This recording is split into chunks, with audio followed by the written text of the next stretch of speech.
মই প্ৰতি 6 মাহৰ মূৰে চাইল্ড মেৰেজৰ লগত জড়িত লোকসকলক আমি গ্ৰেপ্তাৰ কৰোঁ, আইনৰ ওচৰলৈ লৈ যাওঁ।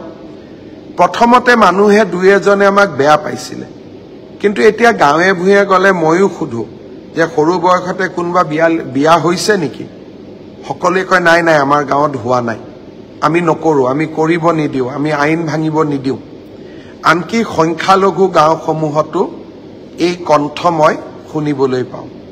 অৱশ্যে আমাৰ যি প্ৰচেষ্টা, সেই প্ৰচেষ্টা অব্যাহত থাকিব।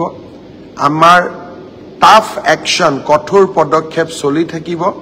নৱেম্বৰ ডিচেম্বৰ মাহত আমি আৰু এবাৰ এনেকুৱা শিশুক কম বয়সতে বিয়া দিয়া ব্যক্তিসকলৰ বিৰুদ্ধে বা বিয়া কৰোৱা ব্যক্তিসকলৰ বিৰুদ্ধে আমি আকৌ এবাৰ ব্যৱস্থা হাতত ল'ম।